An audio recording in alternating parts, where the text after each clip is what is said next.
예, 오늘 말씀을 보겠습니다. 오늘은 로마서 12장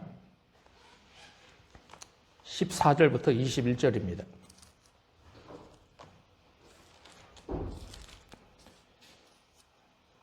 신약성경 257면 로마서 12장 14절부터 21절 다 같이 합독하겠습니다. 시작. 너희를 박해하는 자를 축복하라. 축복하고 저주하지 말라. 즐거워하는 자들과 함께 즐거워하고 우는 자들과 함께 울라. 서로 마음을 같이하며 높은 데 마음을 두지 말고 도리어 낮은 데 터하며 스스로 지혜 있는 채 하지 말라. 아무에게도 악을 악으로 갚지 말고 모든 사람 앞에서 선한 일을 도모하라. 할 수 있거든 너희로서는 모든 사람으로 화목하라. 내 사랑하는 자들아, 너희가 친히 원수를 갚지 말고 하나님의 진노하심에 맡기라. 기록되었으되 원수 갚는 것이 내게 있으니 내가 갚으리라고 주께서 말씀하시니라. 내 원수가 줄이거든 먹이고 목마르거든 마시게 하라. 그리함으로 내가 숯불을 그 머리에 쌓아 놓으리라. 악에게 지지 말고 선으로 악을 이기게 하라. 아멘. 오늘 말씀의 제목은 선으로 악을 이겨라 라는 제목으로 말씀을 선포하고자 합니다. 2024년도에 한 책이 소개가 되어 있는데요. 그 책의 제목이 선과 악의 기준은 무엇인가? 라는 책이 출판이 되었습니다. 스페인에 있는 저자가, 소설가가 이 책을 썼는데요. 이 책의 내용을 조금 살펴보면 대화체로 구성이 되어 있습니다. 마치 욥기서에 나와 있는 것과 같은 모습을 보여줍니다. 주인공은 어려운 상황에 놓여져 있는데요. 친구가 와서 주인공의 어려운 상황에 말을 듣고 친구가 권면해주는 그런 내용들로 이루어져 있습니다. 그러면 거기에 쓰여져 있는 책의 내용의 세 가지를 제가 뽑아봤는데요. 사람이 인생을 살아가면서 정말 선한 삶을 살아가기 위해서는 첫 번째, 부끄러움을 알아야 된다, 이렇게 기록이 되어 있습니다. 부끄러움을 알아야 된다. 그러니까 자기 자신의 삶을 점검하라는 뜻이겠죠. 두 번째는 자기 자신을 거짓으로 꾸미면 안 된다. 위선자가 되면 안 된다, 이렇게 되어 있고요. 세 번째는요, 상대방을 판단할 때 자기의 가치 기준으로 판단하지 말아라. 더 여러 가지 내용들도 있는데 제가 눈에 들어오는 것은 요 세 가지가 눈에 딱 들어오는 것 같았습니다. 여러분, 사실 인생을 살아가면서 이 세 가지 일들을 지키기가 쉽지가 않아요. 굉장히 어렵습니다. 그런데 문제가 생깁니다. 만약에 이 세 가지를 지키지 않는 사람들이 국민의 대다수가 된다고 한다면 그 국민성은 정말 어렵게 변화가 말 것입니다. 한 나라의 존폐기가 결정될 수도 있는 상황으로까지 갈 수도 있다는 거죠. 특히 리더들의 입장에 있어서 이런 일들이 계속 반복이 된다고 한다면 그 공동체나 그 단체나 그 국가는 희망이 없는 그런 모습으로 전락될 수밖에 없다라는 것이죠. 여러분, 바울이요, 로마의 편지를 쓰면서 지금 교회 공동체와 교회에 있는 성도들에게 교훈을 주고 있어요. 바울이 줄 수 있는 그 교훈은 어떻게 하면 그 교회가 교회다워질 수 있는 환경이 될 것인가? 또 그 교회가 어떻게 하면 예수 그리스도께서 원하시는 교회가 될 것인가에 대한 문제. 그리고 그 교회에 속해 있는 성도들은 어떠한 자세로 또 신앙생활을 할 것인가에 대한 그 문제, 그것을 12장부터 전해주고 있다는 거죠. 특히 3절부터 13절 사이에는요, 성도들 상호간에 대해서 지켜야 될 도리들, 그것을 표현해 주고 있습니다. 여러분, 특히 이 3절에 보시면, 9절인가요? 9절? 3절부터 9절까지의 내용을 조금 볼 필요가 있습니다. 여기에 보면 성도들에 대해서 사랑에 대해서 명제를 뭡니까? 표현해 줍니다. 그 사랑은 뭐냐면 하나님의 사랑입니다. 인간적인 사랑에서 벗어나서 하나님의 사랑으로 나가라라는 거죠. 그래서 아가페적인 사랑이다 이렇게 제가 표현을 했었습니다. 그리고 나서 이 아가페적인 사랑을 하기 위해서는 그 사람이 위선적이지 않아야 된다라는 거예요. 그러니까 교회의 성도로서 삶을 살아갈 때 위선을 가지고 자기 자신을 꾸며대면서 인생을 살아가게 된다면 그 사람은 성도로서의 또 거룩한 삶을 살아갈 수 없다라는 것을 보여줍니다. 그리고 나서 9절을 한번 보시기 바랍니다. 9절을 같이 읽어봅니다. 시작. 사랑에는 거짓이 없나니 악을 미워하고 선에 속하라 이렇게 되어 있습니다. 그러니까 하나님의 사랑으로 들어가기 위해서 첫 번째 그 단계의 문은 다른 것이 아니라 악을 미워하고 선을 속하라 이렇게 되어 있어요. 악을 미워하고 선에 속하라.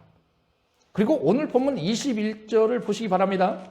21절에 보면 악에게 지지 말고 선으로 악을 이겨라 이렇게 되어 있죠. 내용은 비슷한 것 같은데 같아요? 달라요? 달라요. 다릅니다.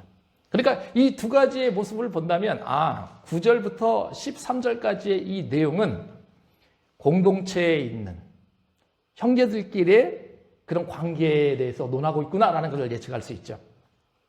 그래서 그 관계성을 유지하기 위해서 여러분 이 8절, 10절과 11절에 그렇게 돼 있지 않습니까?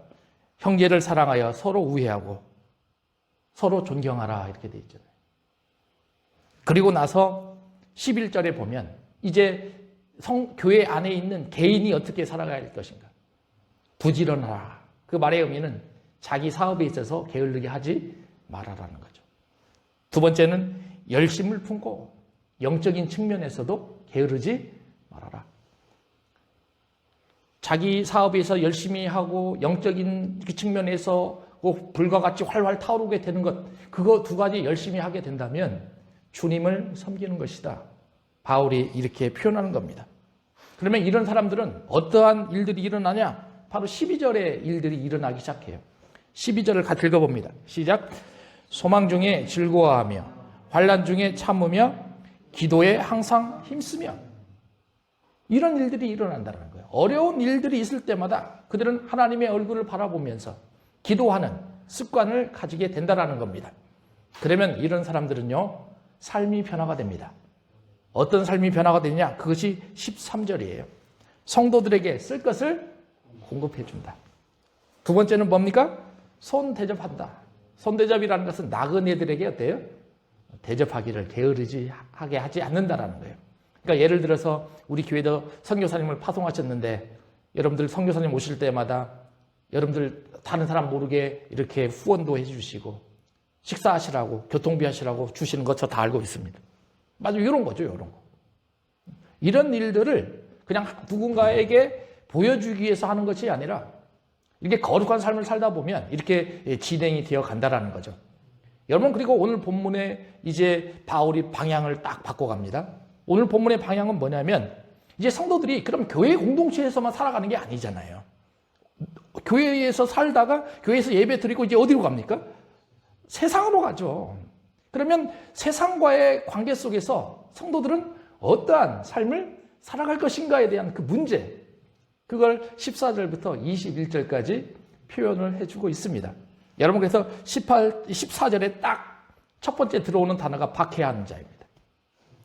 그러면 신앙생활하면서 박해하는 자가 있어요, 없어요? 있어요. 그러면 박해하는 자들에 대해서 우리는 어떠한 준비를 하고 어떻게 그들을 대할 것인가, 여기를 표현하는 거죠. 그리고 이제 18절에 19절인가요? 19절에 보면 원수 갚는 자가 나옵니다. 그러면 사회생활을 하면서도 원수들이 생겨야 안 생겨요? 생기죠. 원수들이 없다는 건 다 거짓말입니다. 네? 그러면 그 원수들과 같은 그런 사람들이 생겼는데 그럼 그들을 향해서도 우리는 어떠한 삶을 살아갈 것인가? 근데 저는 이 말씀을 딱 준비하면서 어디서 많이 본 것 같다라는 생각이 들죠. 여러분, 산상수훈에 보면 예수님이 제자들에게 말씀하시잖아요. 그렇죠? 거의 동일합니다.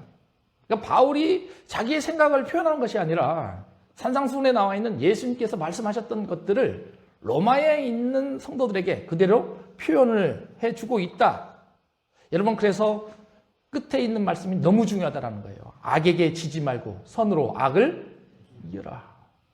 여러분들이 신앙생활 하시면서 반드시 이 말씀을 참고하셔서, 악이라는 존재는 누구입니까? 마귀와 사탄입니다. 그러니까 여러분, 사람을 미워하지 마시고 사탄과 싸움에서 이겨가서 그들을 또 나의 형제로 만들어갈 수 있는 그런 예배의 시간이 되었으면 좋겠습니다. 여러분, 14절을 같이 읽어보겠습니다. 시작. 너희를 박해하는 자를 축복하라. 축복하고 저주하지 말라. 이렇게 돼 있어요. 그렇죠? 그러니까 나를 축복하는 자, 나를 박해하는 자, 그것은 세상 사람들이 분명합니다. 그러면 그 세상 사람 중에서도 원수와 같은 자, 이렇게 표현이 되는 거죠. 우리는 이 예수 믿는 가정에 있는 사람들은 이걸 잘 몰라요. 그런데 예수님을 믿지 않는 가정 중에서 이제 교회에 다니기 시작하는 사람들은 이게 뭔 말인지 알아요. 한 1년, 2년까지는 아무런 말이 없다가 한 2년 정도 지나면 이제 교회 생활에 열심을 품게 됩니다. 그러면 그때부터 이제 그 옆에 있는 사람들이 막 반문하죠. 왜 이렇게 교회에 열심히 하냐? 왜 이렇게 너는 교회에 빠져서 인생을 살아가느냐? 그러니까 믿음의 공동체에 살고 있는 가정들은 이게 당연한 걸로 생각하지만 예수님 처음 믿는 사람들 입장에서는 굉장히 중요한 문제거든요. 그래서 이것 때문에 고민들도 많고 또 이 문제 때문에 상담들도 많이 하게 되는 거죠. 여러분, 박해하는 내 입장에서 그 박해하는 사람을 좋아하는 사람들이 어디 있겠습니까? 나를 박해한다라고 한다면 그 사람도 똑같이 박해받기를 원하는 것이 인간의 본성 아니겠어요? 그것이 사람이 따라가야 될 자연적인 모습인 것 같아요. 그래서 사람들이 그걸 해결해 가지 못하니까 어디로 가냐면 법정으로 가게 되는 거죠. 그래서 내가 해결해야 될 문제를 내가 못하니까 판사님들이 그것을 해결해 줄 수 있도록 만들어가는 것이 인간들의 모습이다라는 거죠. 그런데 바울은, 예수님은 그렇게 말씀하시지 않아요. 박해하는 자를 어떻게 하라? 축복하라고 하는 거죠. 박해하는 자를 축복하라. 그리고 저주하지 마라. 이렇게 표현하고 있습니다. 그러면 이 말씀을 듣는 순간 기독교가 강조하고 있는 신앙생활은 세상의 가치 기준과 같다, 다르다. 다르다라는 거예요. 여러분, 박해하는 사람들을 박해하는 거 누구나 할 수 있습니다.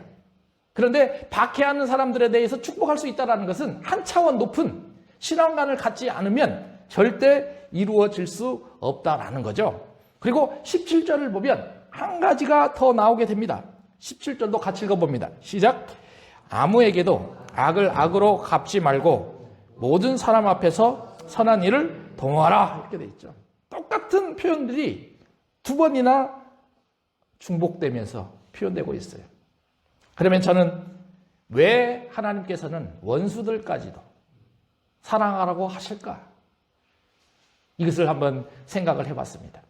세 가지 정도가 있다라고 저는 봅니다.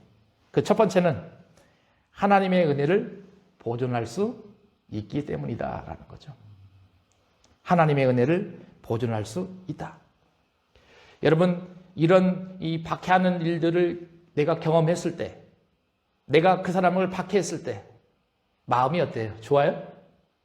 안 좋아요. 굉장히 불편합니다. 그러지 않나요? 저도 인생을 살면서 그랬던 것 같아요. 물론 그 순간은 뭐 통쾌할 수도 있겠죠. 야, 내가 이렇게 어려움을 당했는데 저 사람도 이렇게 어려움을 당하는 게 얼마나 좋아. 근데 시가 하루 이틀 지나면 또 마음이 어때요? 굉장히 불편합니다. 차라리 그러지 않았으면 얼마나 좋았을까. 근데 왜 제가 하나님의 은혜를 보존할 수 있는 것인가? 그 문제는 신명기 32장 35절을 보면 정확히 이해할 수 있습니다. 같이 읽어봅니다. 시작. 그들이 실족할 그때 내가 보복하리라. 그들의 환난 날이 가까우니 그들에게 닥칠 그 일이 속히 오리로라. 이렇게 되어 있습니다. 그러니까 박해하는 사람들을 내가 할 필요가 없다.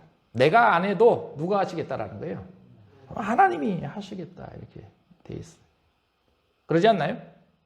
그러면 하나님께서 말씀으로 우리에게 주셨던 그 일들이 내가 하지 않았는데 말씀을 지킴으로 말미암아 그 은혜가 그대로 할 수 있다라는 거죠. 그래서 저가 한 차원 높은 신앙을 갖는다라는 게 바로 이런 거라는 것을 알 수 있는 것입니다. 두 번째는요, 갈등 있는 사람, 박해를 하는 사람들과 서로 원수가 될 수 있습니다. 그것을 우리는 보복이다 이렇게 표현하는 거죠. 내가 상대방을 보복하게 되면 상대방이 나를 보복하게 되죠. 요즘 뭐 우리나라 현실이 그거 아닙니까? 막 피 터지게 싸우죠. 왜 싸웁니까? 보복하기 위해 싸우는 거예요. 권력 잡으려고 이렇게 싸우는 거 아니겠습니까? 그 현실입니다. 현실. 그것이 안 되니까 해결하지 못하니까 똑같이 재판으로 가게 되는 거고 그 재판관이 그 일들을 해결해 주길 원하고 있어요. 그런데 하나님은 그걸 원하시지 않는다는 거예요. 다윗과 사울의 경우를 한번 생각해 보겠습니다. 사울은 다윗을 자신의 사위로 맞이합니다. 근데 기름 부음이 자기도 기름 부음을 받았지만 누구도 받았어요? 다윗도 받았어요. 그래서 미운 거죠. 그래서 10여 년 동안 다윗을 어때요? 죽이려고 쫓아다녀요. 네? 그냥 쫓아다니는 게 아니죠. 만나면 어때요? 죽이겠다. 그래서 10년 동안 목숨을 건 탈출. 그런 일들이 다윗이 진행이 된 거죠. 어느 날 엔게디 광야에 3,000명이나 되는 군사를 데리고 사울이 갑니다. 그런데 동굴이 있어요. 근데 그 동굴 속에 너무나 자기가 신체적인 생리 현상 때문에 그 굴로 들어갑니다. 근데 성경을 보니까 거기에 그곳에서 잠을 자게 됐다 이렇게 표현이 되죠. 그러면 다윗의 군사가 그때에 다윗에게 요구하는 겁니다. 다윗이여, 다윗이여. 당신이 굴 속에 들어가면 사울을 죽일 수가 있다. 지금이 절대적인 기회다. 그러니 이것은 누가 인도해 주신 거라고 말해요? 하나님이 인도해 주신 거라고 권면하는 거죠. 근데 다윗은 그걸 받아들입니까? 아니요. 받아들이지 않습니다. 사무엘상 24장 6절 7절입니다. 같이 읽어봅니다. 시작. 자기 사람들에게 이르되 내가 손을 들어 여호와의 기름 부음을 받은 내 주를 치는 것은 여호와께서 금하시는 것이니 그는 여호와의 기름 부음을 받은 자가 됨이니라 하고 다윗이 이 말로 자기 사람들을 금하여 사울을 이해하지 못하게 하니라. 사울이 일어나 굴에서 나가 자기 길을 가니라. 이렇게 돼 있어요. 여러분 인간이 이런 거예요. 죽일 기회가 있었습니다. 근데 죽이질 않고 그를 하나님의 손에 맡깁니다. 그럼 사울이 이걸 알아요? 몰라요? 알죠. 그러니까 그 순간 사울은 다윗을 죽일 생각이 없어지는 겁니다. 그리고 맨 마지막에 보니까 뭐라고 돼 있어요? 사울이 일어나서 굴에서 나가 자기의 길을 가니라 이렇게 되는 거죠. 다시 말하면 하나님께 그런 일들을 맡기게 된다면 보복의 순환고리가 어떻게 된다? 끊어질 수 있다라는 거예요. 그래서 굉장히 중요하다는 겁니다. 세 번째는요. 원수가 나중에는 뭐가 될 수 있어요? 친구가 될 수 있어요. 맞아요? 안 맞아요? 맞죠. 원수가 친구가 될 수 있습니다. 여러분 20절을 한번 보겠습니다. 12장 20절 같이 읽어봅니다. 시작. 내 원수가 줄이거든 먹이고 목마르거든 마시게 하라. 그리함으로 내가 숯불을 그 머리에 쌓아 놓으리라. 이렇게 돼 있어요. 상당히 해석하기 어려운 문제입니다. 무슨 단어 때문에 어렵냐면 숯불이라는 단어 때문에 어려워요. 숯불을 왜 머리에 쌓으라고 하지? 우리나라식으로 보면 해석이 잘 안 됩니다. 그런데 학자들이 연구를 하면서 가장 유력한 해석의 방법은 뭐냐면 여러분 전기가 들어오기 전에 불이 있었습니다. 그렇죠? 나무불이었잖아요. 촛불. 근데 그 불을 꺼지게 되면 힘들어요? 안 힘들어요? 힘들죠. 그래서 우리나라도 조선시대 때도 항상 뭘 살려놨어요? 화로에다가 불씨를 이렇게 살려놨어요. 유럽도 마찬가지였어요. 근데 어느 날 불씨가 꺼졌다라고 생각해 보십시오. 그러면 불을 살리기가 쉬워요? 어려워요? 어렵죠. 그러면 옆집에 가서 불씨를 불려와야 되죠. 그렇죠? 그때 불씨를 불려지게 된다면 받는 사람 입장에서는 어때요? 엄청나게 고맙다. 그것을 여기에 표현해 주는 거죠. 그러니까 원수가 줄이거든 어떻게 하라? 먹이고, 목마르거든 어떻게 하라? 마시게 하라. 그러면 어떠한 일들이 일어나면 그 사람들이 엄청나게 어떻게 한다? 기뻐하며 감사하게 여긴다. 이런 거예요. 그러니까 원수가 뭐가 될 수 있다는 거예요? 친구가 될 수 있는 상황으로 만들어지게 된다는 거죠. 여러분, 우리나라의 가장 대표적인 목사님 중에 한 분이 손양원 목사님 아닙니까? 그러지 않습니까? 여러분들 너무나 잘 아시잖아요. 나병 환자를 치유해 주셨던 목사님. 그런데 그 목사님이요, 두 아들을 죽였던 그 사람을 양자로 삼죠. 그렇죠? 너무나 잘 알려진 내용들입니다. 그래서 그 사람의 이름이 누구냐면 안재선입니다. 양아들로 세웠습니다. 그런데 이 양아들이 안재선인데 이분의 아들이 안경선입니다. 지금 이제 한 100년 지났죠? 근데 이 안경선이 선교사입니다. 부룬디라는 나라가 있습니다. 부룬디가 어디냐면 아프리카 중부에 있습니다. 거의 듣지도 못하는 그런 나라의 선교사로 갔습니다. 그리고 거기에서 무슨 사역을 하시냐면 한센병 사역을 하십니다. 예? 누구를 부른 거예요? 누구를 부른 거예요? 손양원 목사님.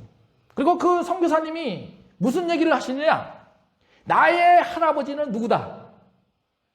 성은 다르지만 누구다? 손양원 목사님이 내 친할아버지다. 이렇게 말하는 거죠. 왜 이런 결론이 나옵니까? 손양원 목사님이 사형당하기 직전에 그 안재선 그분을 어떻게 했어요? 원수를 사랑하신 거예요. 그러니까 그분이 양아들이 드시고 나서 그분도 목사님이 되시지 않았습니까? 그러면 비록 양아들이지만 나의 친아버지는 누구다? 손양원 목사님이시다라는 거죠. 그리고 나서 그 아들도 이제는 하나님께서 선교사로 세워주셔서 그 손자조차도 손양원 목사님을 뭐라고 생각해요? 친할아버지다. 이렇게 생각을 하는 거죠. 여러분, 바로 원수로 갚지 않았을 때 나타날 수 있는 일들이 이런 거예요. 결국 원수가 뭐가 될 수 있어요? 친구가 될 수 있다라는 거죠. 여러분, 기독교인들이 이러한 삶을 살아가셔야 되는 거예요. 그걸 누가 봅니까? 세상 사람들이 본다라는 거죠. 그러니 우리 로고스 교회에 있는 성도들이 이러한 삶을 살아가셨으면 좋겠다. 그렇게 기도하고 있다라는 거죠. 이것이 바울의 마음 아닙니까? 여러분, 마태복음 5장 15절에 보면 예수님께서 제자들에게 말씀하십니다. 너희들은 세상의 빛이다. 너희들은 세상의 소금이다. 그렇죠? 그런데 만약에 이러한 예수님의 말씀은 제자들이 머리로만 알고 삶으로 살아가지 않았다라고 한다면 어떠한 일들이 일어났을까? 그런데 빛과 소금으로 살기가 쉬워요? 어려워요? 만만치가 않습니다. 그런데 빛과 소금으로 살기를 세상 사람들은 원합니다. 그리고 눈으로 계속 바라봅니다. 이제 바울은 방향을 바꿉니다. 우리가 세상 사람들과 살아가면서 빛과 소금의 역할을 하려면 어떠한 삶을 살아야 되는가? 바울은 5가지 정도의 측면을 소개를 해줍니다. 그 첫 번째가 박해하는 자를 어떻게 하라? 축복하라. 이렇게 되어 있습니다. 박해하는 자를 축복하라. 그 다음에 14절 거기 뒤에 나오죠. 저주하지 말라. 이렇게 되어 있습니다. 여러분, 여기서 이 저주라는 단어가 신적인 저주입니다. 그러니까 이 신적 저주라는 것이 무엇이냐면 우리는 신앙생활하면서 하나님의 이름으로 축복은 자주 해주죠. 근데 때로는 하나님의 이름으로 저주도 해요, 안 해요? 이거 하지 말아라는 거. 네? 하나님의 이름을 팔아서 다른 사람에게 저주를 쏟아내지 말하라. 이겁니다. 이거. 근데 세상 사람들이 그거 다 본다라는 거죠. 여러분, 예수님께서 십자가에 달리셨을 때를 생각해 보십시오. 밑에서 군사들이 침을 뱉고 자기를 조롱하고, 그런데 예수님이 뭐라고 하십니까? 아버지여, 저들을 사하여 주시옵소서. 저들은 자기가 하는 일을 알지 못하나이다. 여러분, 그러니 박해하는 자를 어떻게 하라? 축복해 주실 줄 알아야 됩니다. 두 번째는 기쁨과 슬픔을 함께 나누라. 기쁨과 슬픔을 함께 나누라. 15절이죠. 즐거워하는 자들과 함께 즐거워하고 우는 자들과 함께 울라. 근데 기독교인들이 항상 무슨 생각을 하냐면 세상 일을 전부 다 뭘로 해석을 해버려요? 기독교 일로 해석을 해버려요. 기독교의 관점에서 보면 그게 아니다. 기독교의 관점에서 보면 그게 아니다. 근데 세상 사람들은 그걸 알아요? 몰라요? 몰라요. 아예 관심도 없습니다. 그러면 우리는 그런 분들을 향해서 어떻게 대해 줘야 되는가가 문제 아닙니까? 바로 그런 거죠. 있는 거 그대로 기뻐해 주고 있는 거 그대로 슬퍼해 주라라는 거예요. 여러분, 그런 호의를 베풀었을 때 그 사람의 마음의 문을 열 확률이 있어요, 없어요? 있죠. 근데 한국 사람들은 잘 보시기 바랍니다. 누군가가 집에 초상이 나면 가요, 안 가요? 가요. 왜 갑니까? 슬픔이 있기 때문에 간다고 그럽니다. 그런데 이제 바꿔봐서 누군가의 집에 큰 기쁨이 있다라고 하면 가요, 안 가요? 안 가요. 왜? 안 가도 돼. 어차피 즐거운 일이 있었으니까. 그런 것이 사람들의 생각 아니에요? 근데 제가 바라볼 때는 슬플 때 가는 것보다 기쁨이 있을 때 가는 게 훨씬 더 그 사람을 격려해 주는 것 같아요. 왜? 내가 그 마음을 이해해 주는 거죠. 그런데 그 기쁨이 있을 때 딱 대부분의 사람들은 알게 모르게 한쪽 마음 구석에 뭐가 생깁니까? 질투가 생겨요, 안 생겨요? 약간 그런 마음이 생기다가 또 어때요? 사라지죠. 그게 인간의 본성 아닙니까? 그렇기 때문에 즐거워할 수 있는 사람과 함께 즐거워할 수 있다는 것, 그것이 훨씬 더 크다라는 거예요. 여러분, 그러니 우리 교회 성도들이 이러한 모습을 보여줬으면 좋겠어요. 같이 즐거워해주고 같이 슬퍼해주고. 여러분, 이제 세 번째 줍니다. 세 번째는 16절이죠. 함께 하는 사람들을 어떻게 하라? 높여줘라. 제가 주보에 다 써놨습니다. 함께 하는 사람들을 높여줘라. 그러니까 여기 있는 사람들은 교회 공동체에 있는 사람들이 아니에요. 어디 있는 사람들이에요? 세상 밖에 있는 사람들이에요. 그러니까 회사 생활을 하면서 직원들이 있어요, 없어요? 그러니까 그들을 항상 어떻게 하라? 높여줘라. 이런 말씀이거든요. 여러분, 저는 요즘 들어서 굉장히 저 개인적으로요, 생각할 때 좀 안 좋은 소리 중에 하나가 뭐냐면, 많은 공동체가 기독교 공동체를 만들어냅니다. 그리고 나서 세상 사람들과 어때요? 단절된, 이렇게 하는 그런 학교들을 많이 세워갑니다. 근데 저는 절대적으로 반대입니다. 왜냐하면, 기독교인들이 어디로 가야 돼요? 세상으로 가야죠. 그러면 기독교인들이 항상 여기서 멈춰 있을 거예요? 그러면 복음을 누가 전해요? 그러니까 예수님께서도 제자들에게 어디로 가라고 합니까? 세상으로 가라고 그러잖아요.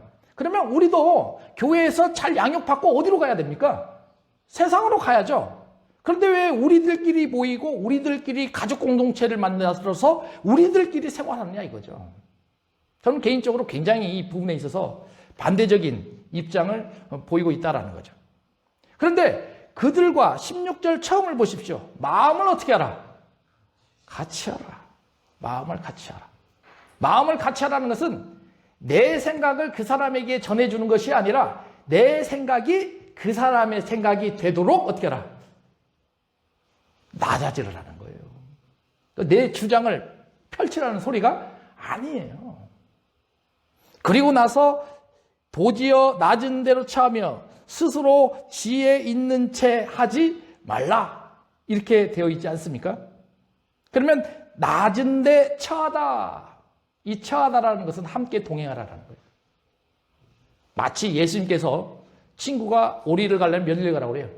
10리를 가라고 그러죠. 이것과 동일한 현상입니다. 그러니까 누군가가 저번에 저희 교회인 중에서 그런 분이 계셨습니다. 어느 병원에 간다고 해서 제가 그분을 모시고 그 병원을 가야 됩니다. 근데 이런 거죠, 이런 거. 왜냐하면 그분이 가기가 어려우니까.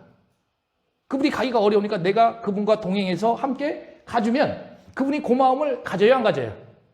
갖는다라는 거죠. 그래서 세상 사람들에게 이런 일들을 해야 된다는 거죠. 이런 네 번째입니다. 네 번째는 잘난 척하지 말아라. 잘난 척하지 말아라. 여러분, 사실 기독교인들이 잘났어요, 안 났어요? 잘났습니다. 사실입니다. 왜 잘났냐? 누구를 알고 있다라는 거예요? 예수님을 알고 있다라는 거예요. 그들 마음속에 누가 계신다라는 거예요? 예수님이 계신다라는 거죠. 이거보다 잘난 게 어디 있어요? 네? 그러니까 기독교인들은 그냥 뭐 하나면 끝나면 예수님 하나면 끝나요. 그러지 않나요? 그게 모든 사람들의 공통점입니다. 신앙인들의 공통점이에요. 그러니까 잘났죠. 그런데도 잘난 척하면 된다, 안 된다? 안 된다라는 거예요. 잘난 척하지 마라. 왜? 왜 그러느냐? 세상 사람들이 그 잘난 것을 다 어때요? 봐요. 본다라는 겁니다. 이제 마지막입니다. 마지막은 가치 있는 사람이 되라. 이렇게 되어 있습니다. 가치 있는 사람이 되라. 여러분, 이 17절도 보십시오. 아무에게도 악으로 갚지 말고 모든 사람 앞에서 선한 일을 도모하라. 여기서 헬라에는 악이 두 가지 의미로 사용이 됩니다. 보십시오. 첫 번째는 뭐라고 되어 있어요? 가치가 없는 것. 카코스라고 합니다. 카코스. 두 번째는 뭐라고 되어 있어요? 다른 사람에게 해를 끼치는 것. 그렇죠? 그러니까 우리는 통상 위에 있는 걸 잘 몰라요. 뭘만 알아요?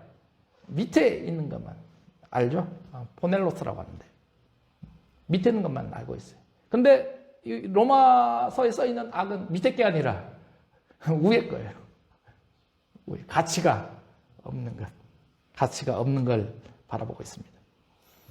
그러니까 다시 말하면 악을 악으로 갚지 말라는 소리는 다시 말하면 기독교인들이 다른 사람들에게 가치 있는 삶을 살아라 이런 뜻이에요. 그래서 제가 이렇게 써놓은 겁니다. 가치 있는 삶을 살아라. 여러분, 집안에는 가장이 있습니다. 그러면 그 가장은 가장의 역할을 하셔야 됩니다. 그래야 가장으로서의 가치가 있는 거예요. 아내는 아내의 역할이 있죠. 아내의 역할을 하셔야 됩니다. 그래야 가치가 있는 거예요. 또 회사에 가면 사장님이 있어요, 없어요? 그럼 사장님도 사장님의 역할을 하셔야 가치가 있고, 직원들도 어때요? 직원으로서의 역할을 하셔야만 가치가 있어요. 그런데 중요한 것은 그 가치는 누가 판단해 줍니까? 내가 합니까? 예? 내가 하는 것은 오만이죠. 편견입니다. 그러면 그 사람이 정말 가치 있는 삶을 살고 있다는 것을 누가 인정해 줘요? 세상 사람들이 인정해 주는 거잖아요. 상대방이 인정해 주는 것이 요거 아닙니까? 그러니까 이제 우리는 나오는 거죠. 기독교인으로서 가치 있는 삶이 바로 이러는 거구나. 세상에 나가서 우리가 어떻게 삶을 살아가야 되는 문제가 바로 이런 거구나. 여러분, 예수님께서 하나님 나라의 비유를 하시면서 좋은 밭이 되라고 합니다. 좋은 밭이 되면 나중에 열매가 30배, 6배, 60배, 100배가 된다고 하죠.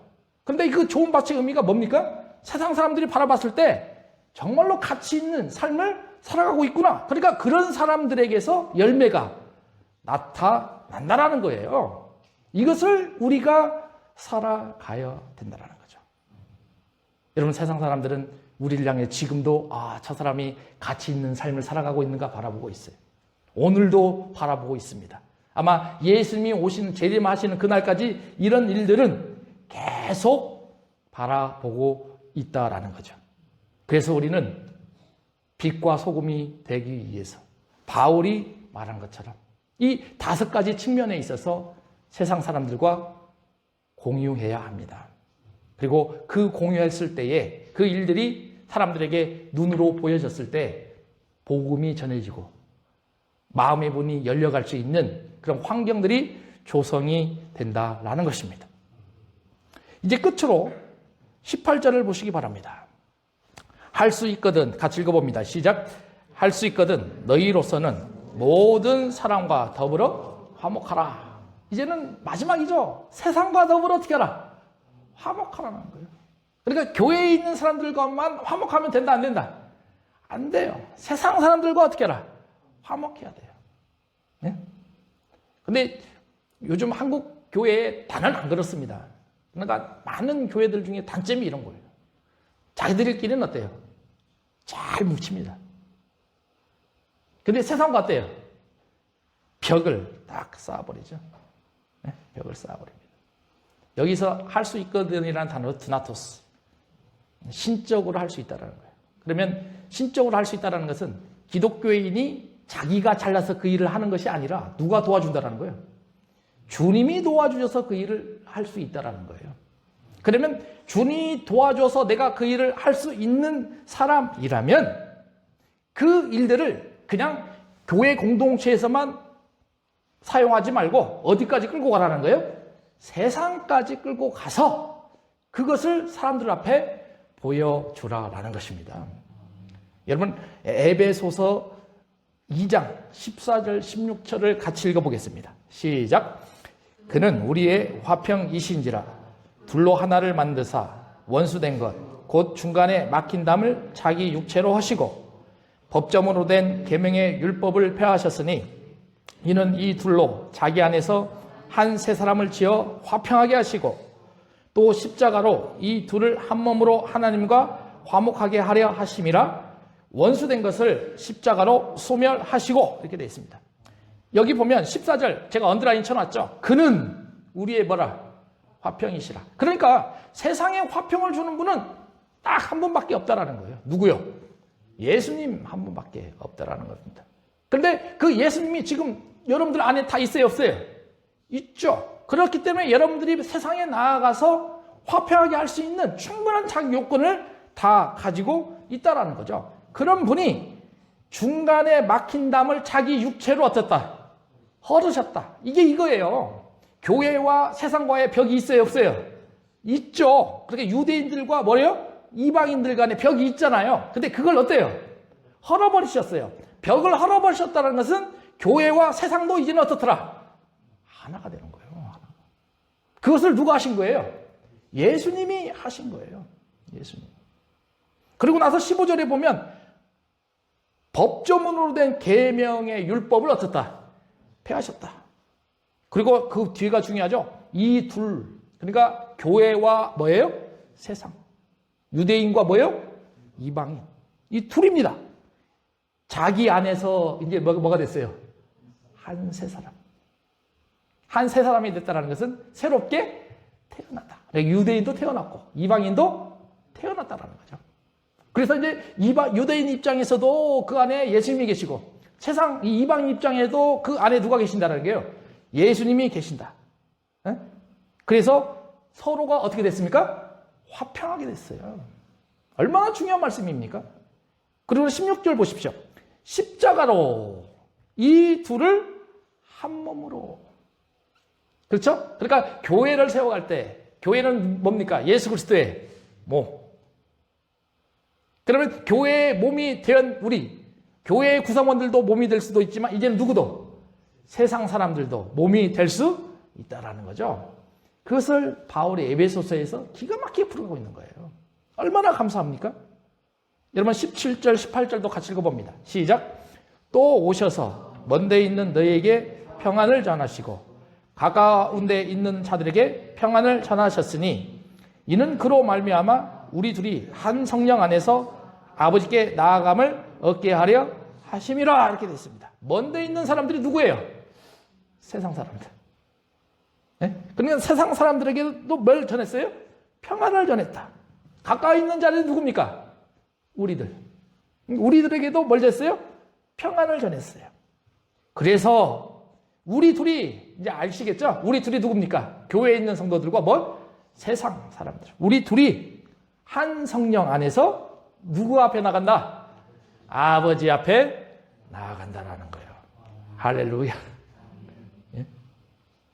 이런 일들을 교회에 있는 성도들은 잘 아셔야 돼요. 그렇기 때문에 세상과 단절하면 된다, 안 된다? 안 된다라는 겁니다. 얼마나 귀중한 말씀입니까? 여러분, 이제 바울은 결론을 짓습니다. 그 결론의 말씀이 21절 아닙니까? 끝입니다. 여기도 같이 읽어봅니다. 시작. 악에게 지지 말고 선으로 악을 이기라. 여러분, 헬라어에서 선이라는 단어도 두 가지로 뜻이 풀이가 됩니다. 첫 번째는 뭐라고 되어 있어요? 칼로스라고 되어 있습니다. 여기는 가치가 있는 선입니다. 두 번째는 아가도스입니다. 세상을 이롭게 하는 선입니다. 그런데 이 두 가지 단어를 조합할 필요가 있습니다. 인간이 세상을 살면서 가장 가치 있는 일은 뭐라? 세상을 이롭게 하는 것이다. 맞아요, 안 맞아요? 맞아요. 이게 연희의 유의성이라고 표현하는데, 우리나라 선이라는 이 한 단어가 헬라어적으로 표현하면 이런 뜻이 있다는 거예요. 우리가 인생을 살아가면서, 기독교 신앙을 살아가면서 가장 가치 있는 삶은 뭐라? 세상을 어떻게 하는 것? 이롭게 하는 거예요. 그것이 이 말씀이에요. 그러면 세상을 이롭게 할 수 있는 방법은 무엇인가? 예수님은 십자가에서 뭘 하셨어요? 다 용서하셨어요. 그럼 우리도 뭘 해야 돼요? 용서해요. 그래서 많은 사람들이 볼 때 사랑의 마지막은 뭐라? 용서. 사랑의 마지막은 용서. 예수님이 제자들과 걸어갑니다. 사마리아 땅에 갔는데 예수님이 그렇게 복음을 전했는데도 사마리아인들이 복음을 듣질 않습니다. 그러니까 야고보와 요한이 사마리아에 있는 그 사람들을 다 치소서 부탁합니다. 그러니까 예수님이 뭐라고 하냐면 오히려 제자들을 꾸짖습니다. 그들을 어떻게 하면 된다? 용서해 주면 된다. 십자가에 가시기 전에 이제 예수님이 체포당할 상황에 놓여 있죠. 그랬더니 베드로가 체포로 온 종의 귀를 어때요? 잘라버리죠. 근데 그 귀를 가지고 다시 어때요? 붙여주십니다. 그러면서 베드로를 꾸짖죠. 그 사람도 어떻게 알아? 용서해 주라라는 거죠. 다시 말씀드리지만 십자가에서 못 박이었을 때 밑에 있는 사람들이 조롱하고, 그런데도 예수님 어떻게 하셨어요? 용서해 주셨다라는 것입니다. 근데 그 용서하심이 여기서 끝났느냐? 아니죠. 예수님이 죽으신 지 사흘 만에 어떻게 되셨어요? 부활하셨습니다. 그러면 그 부활하신 후에 어떠한 현상이 일어납니까? 빌립보서 2장 1절 11절 그 사이에 보시면 하늘에 있는 자들과 땅에 있는 자들과 땅 아래에 있는 자들이 모두 예수 이름 앞에 무릎을 꿇어야 된다. 여러분, 이것이 사랑의 마지막 방법, 용서라는 거죠. 그러니 우리도 신앙생활 하면서 세상 사람들을 향해서 선으로 악을 이겨갈 수 있는 유일한 방법, 그건 뭐라? 용서라는 것을 아셔야 된다라는 거예요.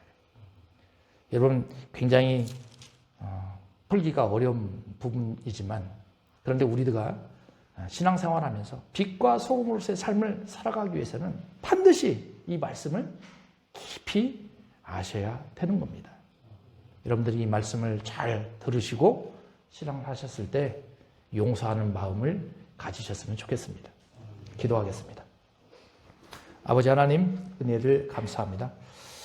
하나님께서 이제 바울을 통해서 로마 교회에 있는 성도들에게 세상과의 어떠한 관계를 맺을 것인가에 대해서 말씀을 해주셨사오니, 우리도 이 말씀 붙잡고 살아갈 때 나 중심적인 삶에서 벗어나 하나님께서 원하시는 삶을 살아갈 수 있도록 인도하여 주시고, 원수를 미워하지 말고 악을 선으로 악으로 갚지 말고 선을 통해서 악을 이겨갈 수 있는 우리 로고스교회 성도들 되게 하여 주시옵소서. 예수님의 이름으로 기도하옵나이다.